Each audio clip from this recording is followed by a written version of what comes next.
Toastmaster, members, and guests. I want to talk to you about the new gold. But first, I want to talk about the old gold. Gold is a symbol for value. And what gives gold its value is two things. It has great utility. A lot of people don't realize it's very malleable. It melts at a lower temperature than other metals. It's not poisonous like lead. So it has a lot of utility. Now, the other thing that it has, that it's relatively rare. So most of us would probably enjoy having faucets of gold, because an artist can make them a work of art and they don't corrode like most of the stuff that we're actually using. Say, well, why don't we all get gold faucets? And the answer is, it's too expensive. It's too valuable. Now I'm going to shift gears, but stick with me for just a minute. Okay? Some of the things that I researched for this talk are amazing in how disgusting they are. But stick with me. Here's one. Barney Franks. He is chairman of the House Finance and Banking Committee. That's okay. Somebody has to have that job. Now, it just so happens that his significant other, Herb Moses, is running, or was running, Fannie Mae.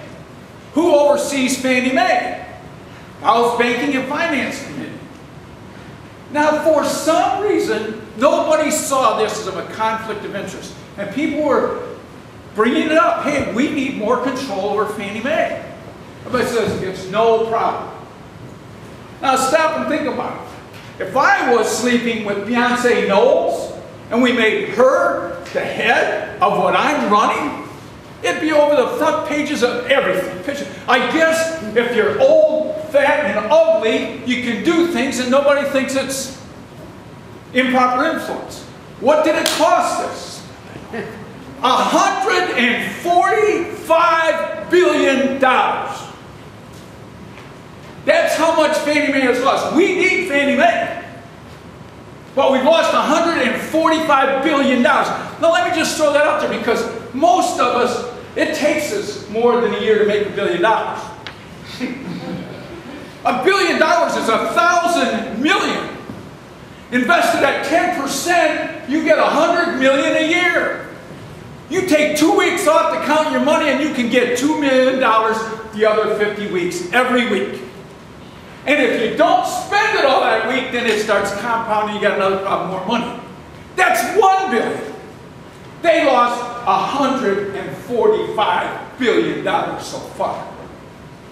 You say, well, that's too big country. Okay. More recently, a guy named Blumenthal, Richard Blumenthal. He's the Attorney General for the state of Connecticut, running for the United States Senate.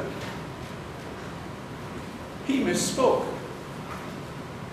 For the past at least 2 years, maybe 5 years, he's been talking to people about his Vietnam experience. Here's his Vietnam experience. 5 deferments until he joined the Marine Corps Reserve with a promise of never leaving Washington, D.C. And he says, I misspoke. Now here's part of the problem that I want to present to you. Let's see how perspicacious you are. Think for just a minute what happened here with Mr. Blumenthal. I'm going to get kind of complicated here. See if you can follow. He lied. He didn't misspoke. He lied. That's what's going on around this country. Now, Standard & Poor's, I think they ought to be out of business. So should Moody's. They have one purpose: rating investments.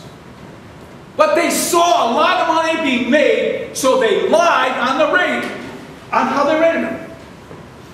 When the Senate investigated, they said, well, yeah, they probably did rate some securities more safe than they were.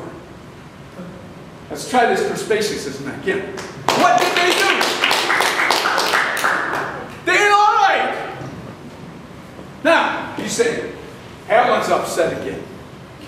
He said, I didn't come here to get depressed. I hope you didn't. Here's the hope. The hope is in the new gold. In his book, The World is Curved, anybody here read that? A guy named Schmidt, who advises major investors what to do, he makes the argument that nation states, like the United States, pretty soon aren't going to be able to control the flow of money, the value of money, and everything else. And the reason is this.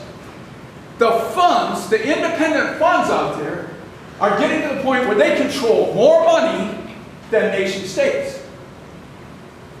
Now let me ask you something. If you had $1 billion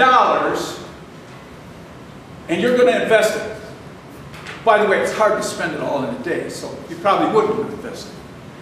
Now there's two things people look for in investments. One is return on investment.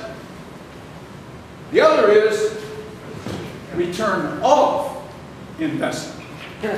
If you don't get 10% on your money and you gave somebody $1 billion, you at least want your $1 billion.